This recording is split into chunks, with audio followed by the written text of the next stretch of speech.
Assalamualaikum warahmatullahi wabarakatuh. Salam, Om Swastiastu, Namo Buddhaya, salam kebajikan. Salam sejahtera bagi kita semua dan hidup mahasiswa.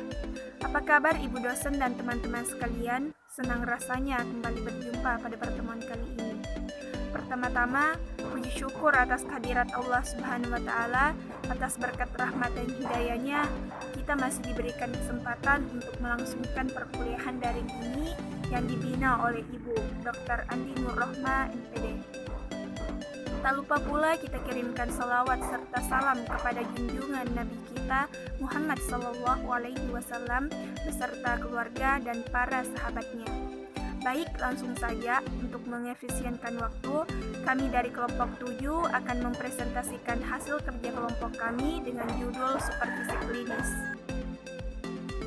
Adapun pemateri pada kelompok kami, yang pertama yaitu saya sendiri, Sukma Ayu, yang kedua yaitu Saudari Nina Muhni Andari, yang ketiga yaitu Saudari Cindy. Adapun materi yang akan kami bahas pada pertemuan kali ini, yang pertama yaitu pengertian supervisi klinis, yang kedua yaitu asumsi dan latar belakang pentingnya supervisi klinis, yang ketiga yaitu tujuan dan fungsi supervisi klinis, yang keempat yaitu karakteristik supervisi klinis, yang kelima yaitu komponen supervisi klinis, yang keenam yaitu prinsip supervisi klinis, yang ketujuh yaitu ruang lingkup atau sasaran supervisi klinis, dan yang terakhir yaitu metode dan prosedur supervisi klinis. Adapun materi pertama yang akan kita bahas yaitu pengertian supervisi klinis.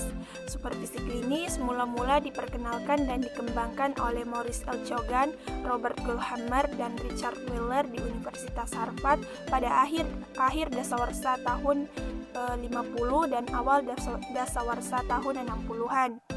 Supervisi klinis awalnya disebut sebagai supervisi psikoterapi atau psikoterapi supervision, dan menurut Hess, supervisi klinis biasa juga disebut sebagai supervisi kerja sosial atau social work supervision atau family therapy supervision. Adapun pengertian supervisi klinis menurut para ahli, yang pertama yaitu menurut Wheeler, supervisi klinis adalah bentuk supervisi yang difokuskan pada peningkatan mengajar dan melalui suatu siklus yang sistematik dalam perencanaan, pengamatan, serta analisis yang intensif dan cermat tentang penampilan mengajar yang nyata, serta bertujuan mengadakan perubahan dengan cara rasional. Yang kedua yaitu menurut Exon dan M. Degal, supervisi klinis adalah proses membantu guru untuk memperkecil ketidaksesuaian atau kesenjangan tingkah laku mengajar yang nyata dengan tingkah laku yang ideal.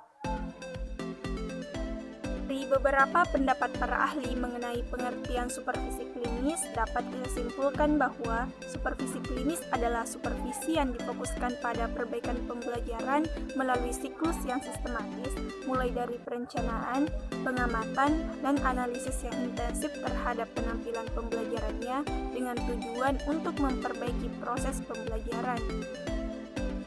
Baik, saya Cindy selaku pemateri kedua akan melanjutkan materi selanjutnya. Materi selanjutnya mengenai asumsi dan latar belakang supervisi klinis. Supervisi klinis sangat penting dalam pendidikan dan pembelajaran. Dalam hal ini terdapat beberapa asumsi yang melatar belakangi pentingnya supervisi klinis untuk dilakukan. Latar belakang supervisi klinis yang pertama yaitu kualitas mengajar dapat ditingkatkan melalui suatu upaya tertentu dan dalam bentuk supervisi klinis. Yang kedua yaitu keberadaan guru atau calon guru yang memiliki kelemahan atau kekurangan dalam mengajarnya sehingga memerlukan upaya perbaikan melalui supervisi klinis. Yang ketiga yaitu mengajar adalah suatu kegiatan yang dapat dikendalikan, dapat diamati, dapat dilatih secara terbatas melalui kegiatan penemuan pendahuluan, observasi mengajar, dan penemuan balikan yang dilakukan melalui kegiatan supervisi klinis. Materi selanjutnya yaitu tujuan dan fungsi supervisi klinis. Secara umum, supervisi klinis bertujuan memperbaiki perilaku mengajar guru yang kronis yang dilakukan secara intensif, sehingga mereka dapat melakukan perbaikan Terdapat dua fungsi supervisi klinis. Yang pertama, supervisi klinis secara kelembagaan, berfungsi sebagai yang pertama mempertebal rasa tanggung jawab guru terhadap tugas dan wewenang dalam melaksanakan pembelajaran. Yang kedua, mendidik guru agar mereka melakukan pekerjaannya sesuai dengan prosedur dan tuntutan profesional yang telah ditentukan.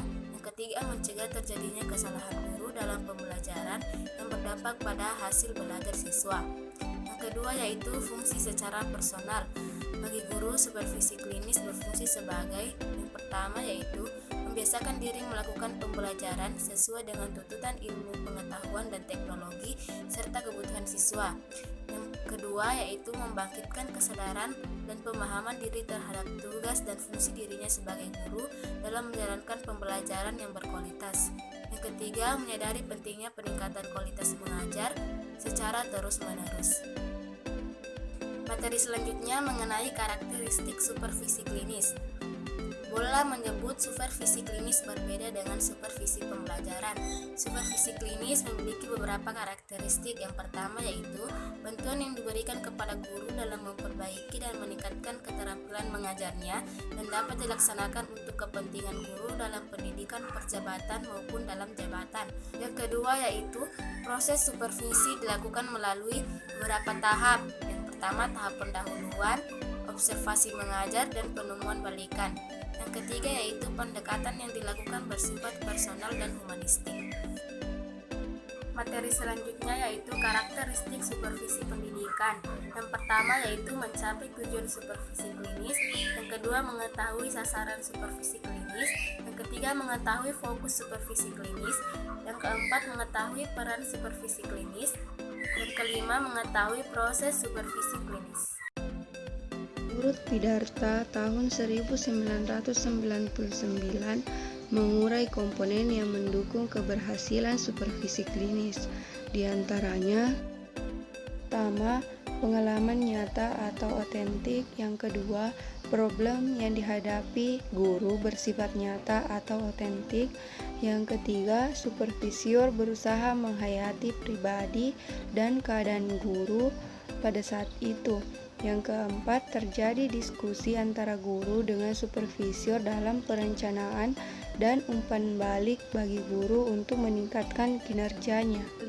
Refleksi guru sebagai salah satu upaya mengaktifkan guru dalam mengembangkan dirinya.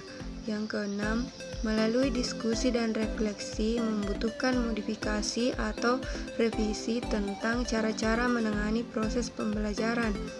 Yang ketujuh, supervisi akan menghasilkan perkembangan pada kinerja guru.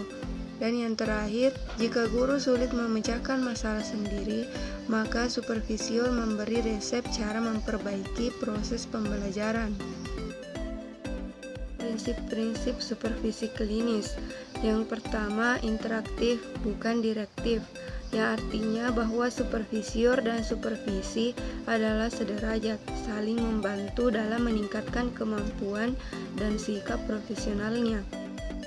Yang kedua, demokratis bukan otokratis, artinya proses supervisi harus terbuka dalam mengemukakan dan menerima pendapat dengan melalui musyawarah untuk mencapai mufakat dalam proses diskusi. Yang ketiga, terpusat pada calon guru atau guru bukan pada supervisor, artinya harus menekankan praksara dan tanggung jawab yang berbeda pada guru dan calon guru dalam menganalisis dan mencari cara meningkatkan kualitas mengajarnya.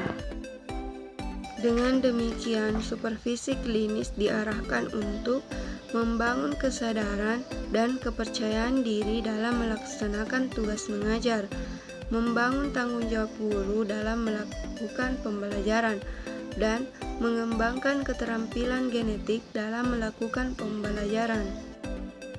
Selanjutnya, sasaran atau ruang lingkup supervisi klinis. Supervisi klinis menekankan pada sasaran atau aspek yang disupervisi, yaitu pengembangan profesional dan pengembangan motivasi kerja guru, bukan sebagai upaya perbaikan kepribadian guru. Menurut Sergio Fanni dan Starrat tahun 1971. Selanjutnya, metode dan prosedur supervisi klinis menurut Pidarta tahun 1999. Yang pertama, persiapan awal atau perencanaan. Yang kedua, pertemuan awal antara guru dengan supervisor. Yang ketiga, pengembangan observasi mengajar guru. Dan yang keempat, pertemuan balikan atau penemuan akhir antara guru dengan supervisi dan orang lain jika diperlukan. Itulah pemaparan materi dari kelompok kami. Lebih dan kurangnya mohon dimaafkan. Terima kasih atas perhatiannya. Semoga apa yang kami sampaikan dapat bermanfaat untuk kita semua. Akhirul kalam. Assalamualaikum warahmatullahi wabarakatuh.